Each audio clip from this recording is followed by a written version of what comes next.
it's a new vehicle. And some are saying, here we go again. Others are saying, it's about time. That's this week on Motoring 2002.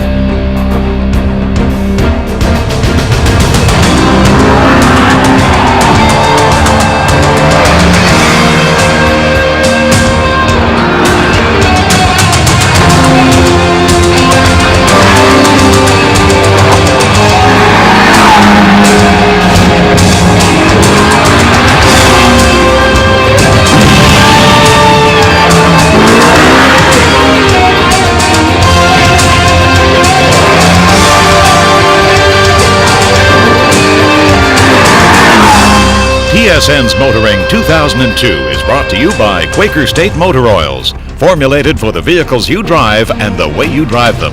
And Midas. Keep a good thing going. Go Midas. You know, I've always thought if I was going to change jobs, I might become the owner of a car dealership. Why? Well, because over the years, we've managed to listen to a lot of car owners about their likes and dislikes of the dealership experience. Well, obviously, some of the dealers aren't listening. I mean, the other day I was talking to someone, and she said she loves her car, but when she goes to the dealership and is treated like yesterday's lunch, well, when she's ready to buy again, she's going to buy a different vehicle. Well, recently, J.D. Power came out with its annual customer satisfaction ranking. Let's have a look at the top 5. Sitting in 5th spot is Jaguar. In 4th spot is Infiniti. 3rd spot is held down by Lexus, and in 2nd position, Cadillac. But for the 2nd straight year and the 6th time in 7 years, Saturn dealerships have won the title as the most pleasant place in North America to buy a car. But you know, since Saturn came to be in 1991, dealers have lacked one product. And this vehicle is in a segment that is the fastest growing segment in the automotive world. You guessed it, it's a sport utility.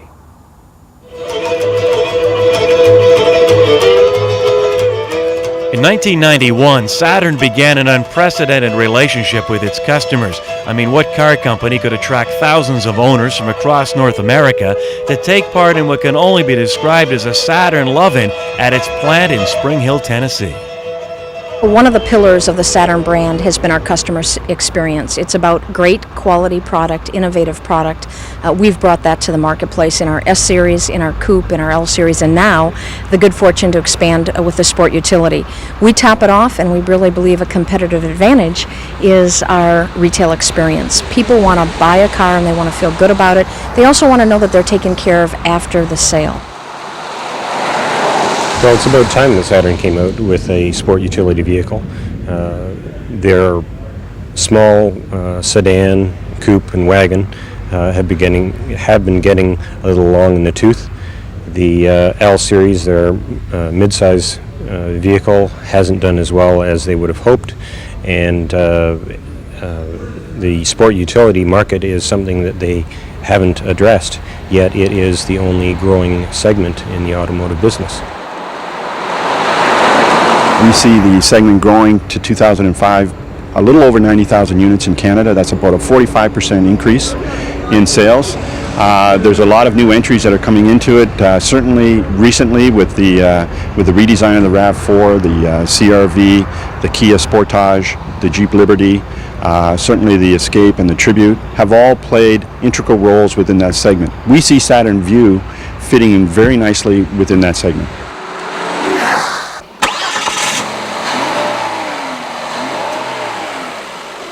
We're offering everything from a V6 all-wheel drive system to a manual front-wheel drive only. And then we also have a 4-cylinder that's mated to the manual, as well as the VTI transmission, both in an all-wheel drive and a front-wheel drive. A lot of the competition either has 4 cylinders, or they have just a 4-cylinder manual and a V6, or they have no V6s available at all. Are you too late getting into the market? Absolutely not. You know, a lot of people have asked that question. This market segment is continuing to grow. I know in the Canadian market, for example, it's going to grow about 45%. So it's going to continue to grow. We think we're coming in at the right time. And I think this particular segment has evolved over the last year or so. The attributes that make vehicles successful today are different than what was popular or what consumers wanted even a year or two ago. I like the exterior styling of the vehicle. I've had vehicles now, we've been driving them probably for about 6 or 7 months, significantly without any camo, and I brought them home, and my kids are excited, their friends are excited, so I like that kind of feedback from them. But the other part that I enjoy really is being a short person, being able to go in, adjust the seat, and see very comfortable with the visibility that we have. Plus, the way the vehicle handles, it's a very predictable, very, very nice ride. So I feel, and my wife feels safe in the vehicle. Driving down the highway singing honeymoon and lovers kiss and drive a Saturn tonight. We have been in an aggressive effort showcasing this vehicle over the last 12 months. We have over 122,000 people that have expressed interest in this vehicle. Where they have found out about it, they've contacted us either through our internet site, at an auto show where we've captured their name, and we've been continuing to communicate with them. 59% of those folks are new to the Saturn brand as well as the GM family, which puts us in great position to continue to conquest business in the marketplace. So you're not gambling here? We're not gambling here. We've got a winner here.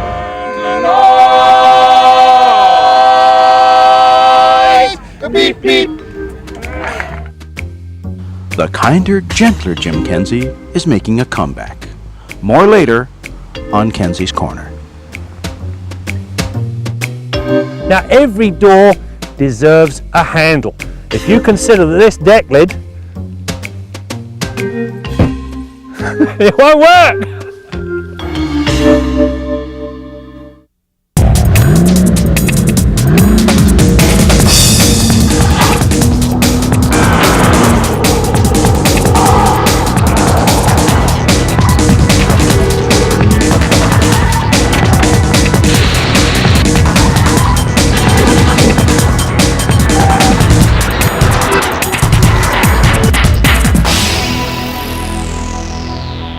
You know, you can hardly describe that, a big chunk of Kananaskis, as boring or bland.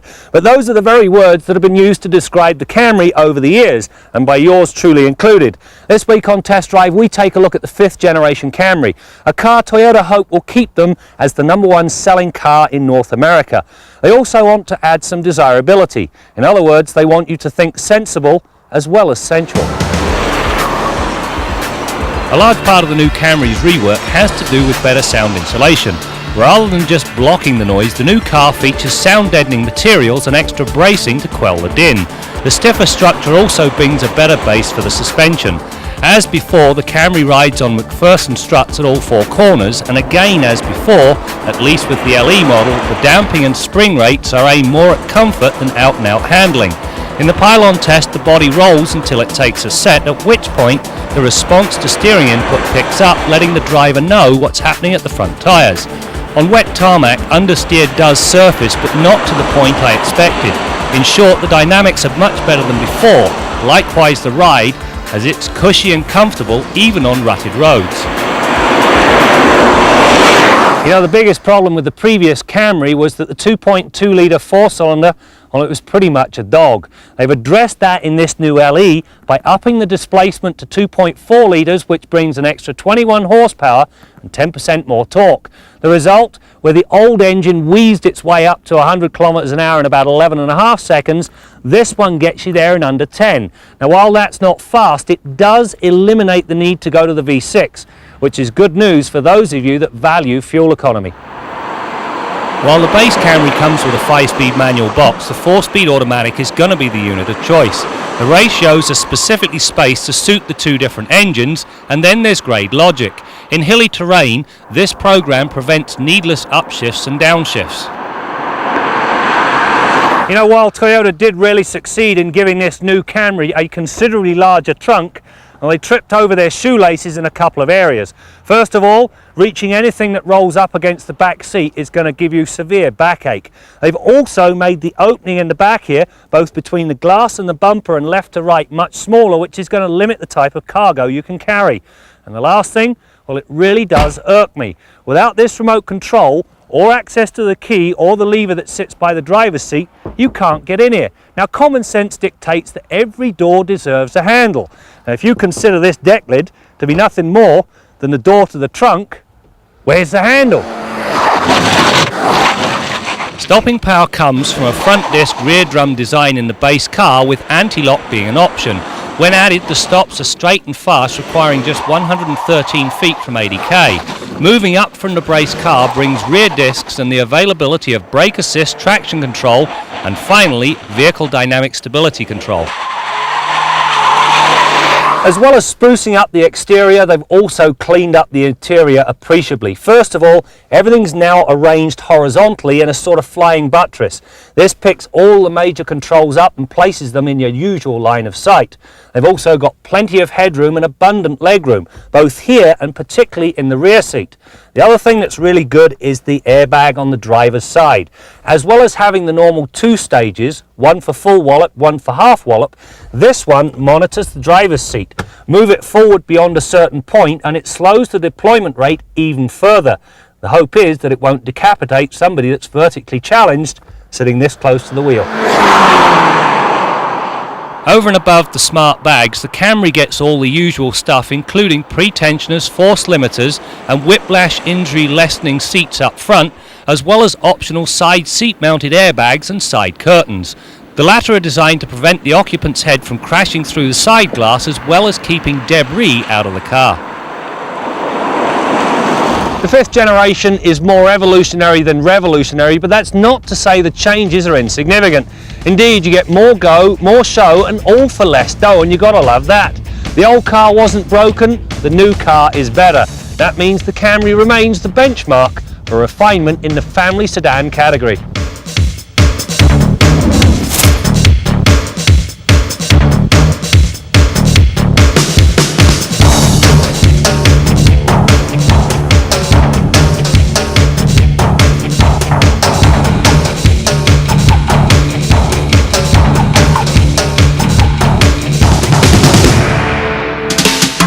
Time to update our long-term Suzuki XL7. In the past, Suzuki's Achilles heel has always been a lack of power. This aspect was addressed in the Grand Vitara's 2.5-liter V6 engine, and now in the XL7, which uses an even larger 2.7-liter version, which brings the horsepower up to 170. Generally, the power is adequate. However, using the 7-seat capacity does stretch it to the limit. Likewise, the suspension could do with a little refinement. With the vehicle loaded, everything is fine, but with just the driver aboard, the vehicle feels a touch light and susceptible to crosswinds. That aside, life with this XL7 has been more than enjoyable. And unlike past efforts, Suzuki does not have to take a back seat to the competition anymore. And if you're in the market for a vehicle like this, definitely put the XL7 on your list. Our Midas tip of the week concerns loss of tire inflation pressure. Even if your tires have no punctures or leakage, it's still normal in the fall and winter as ambient temperature drops for your tire inflation pressure to drop accordingly. For approximately every 5 degrees Celsius drop in the ambient temperature, you'll lose approximately 1 psi of inflation pressure in your tires. So in any given week, for example in the fall, you could have a 10 to 15 degrees Celsius temperature swing from the warmest to the coldest day. That could result in several psi of inflation pressure loss in your tires. Make sure that you check the tires on a regular basis. Use a quality tire gauge and consult the tire pressure placard, usually found on the driver's door or door post, or sometimes in the glove box. Make sure you find that placard, find out the proper pressure, and check it at least once a month. Try and pick a day that represents the average ambient temperature for that time of the year. Check it monthly. That's your Midas tip of the week.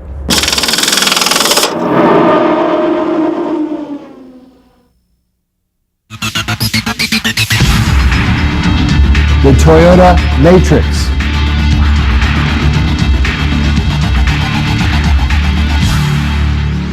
We certainly are working very hard to keep youth buyers within our franchise, and we've launched with Echo, Celica, and MR2 Spider, kind of our first wave last year, and has done very well and doing a good job of attracting youth buyers.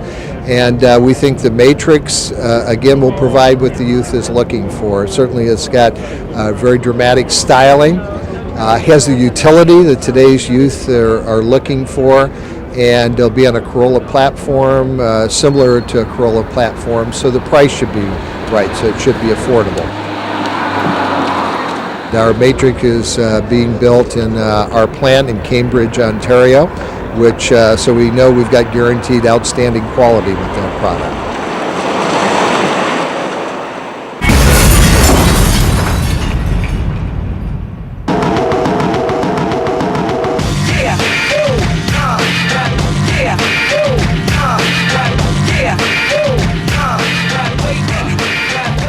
We've had a long-standing relationship with Toyota now for 16 years. We proposed the concept for this vehicle, and fortunately we were able to execute it, and it's going to be produced at our joint venture facility, which is in Fremont, California, which we've been operating together for 16 years. So today we are not able to show you this. We really think this vehicle defies traditional vehicle classification. It has a lot of the characteristics that you've come to expect in an SUV, but it also has the ride and handling characteristics of a passenger car, and this GT has the power of a sports car. So it's really a combination of the best attributes of several vehicle classes.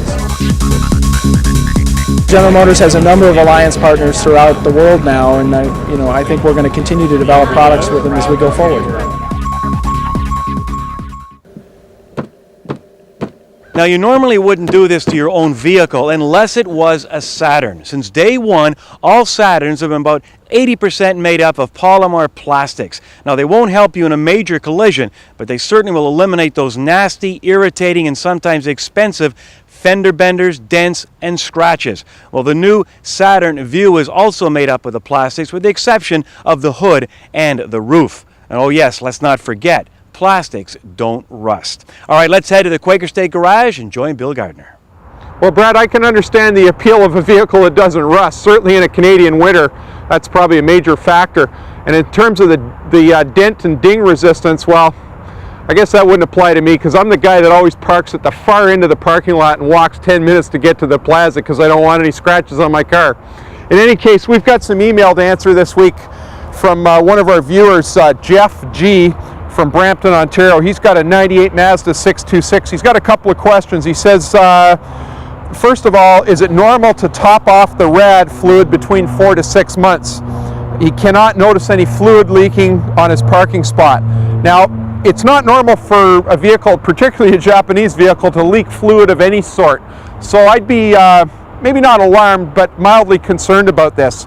First of all, Jeff, what you want to do is have a look at all the hose connections in your cooling system and see if there's any signs of leakage there. Remember that all automotive coolants contain some kind of a tracer dye to identify that fluid. So if you look at the fluid color in your overflow tank or rad reservoir, compare that color to any stains that you may see around joints.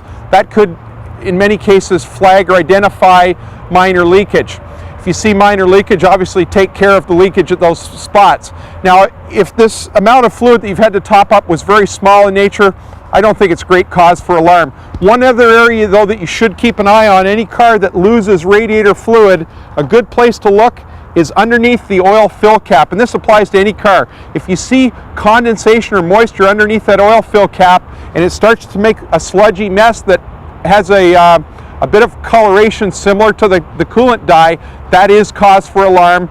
There are a number of engines, and I'm not saying yours is one of them, but there are some engines on the market today that leak a little bit of antifreeze in with the engine oil, and one of the first places you'll see it is under the oil fill cap, so look in that area. His second question is regarding his brakes. He says he had the brakes checked at his dealership and was told he didn't need new pads, but he can still hear squeaking. Jeff, it's not uncommon for disc brake systems to produce some squeal, and they may not, in fact, be worn out. That's probably the case on your car. One thing you want to look for on a car with squeaking brakes is on the back side of the brake pads.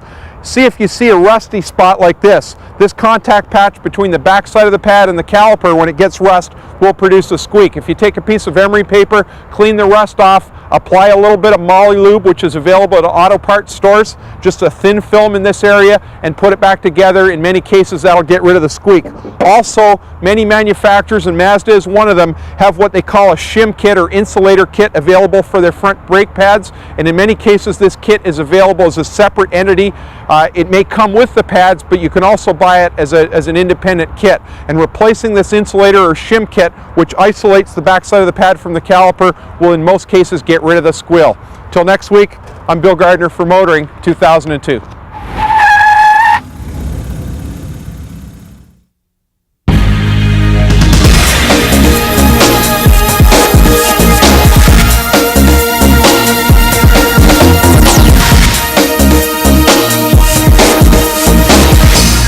I saw a sign on a big transport truck the other day. It read, "Horn broken, watch for finger." And of course there's the old classic, "How's my driving? Call 1-800-EAT." Well, it was a four-letter word. It ended in T. It might have been dirt. Oh, well, never mind.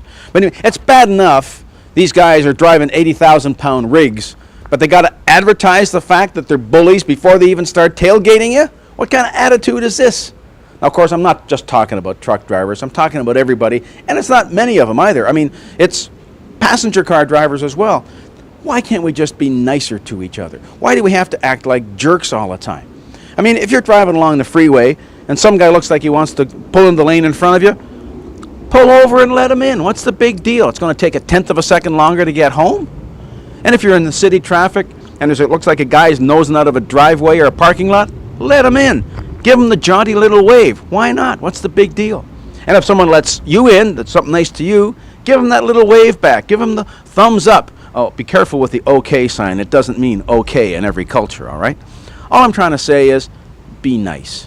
And if you do make a mistake, we all make a mistake. If you cut somebody off inadvertently, don't just drive along and keep your eyes frozen on the road pretending nothing happened. Acknowledge to the guy. Give a little shrug of the shoulders, or maybe the prayer symbol, provided you're not driving, of course. Just let's spread a little good news for a change. So next time you get in your car, don't forget to put on your seatbelt and put your ego in the glove box. I'm Jim Kenzie. As we mentioned earlier, the Saturn Vue is entering a very, very competitive segment. But you know, they got at least two things going for them. One, they have priced this vehicle right up against the competition. And once again, they're number one when it comes to customer satisfaction.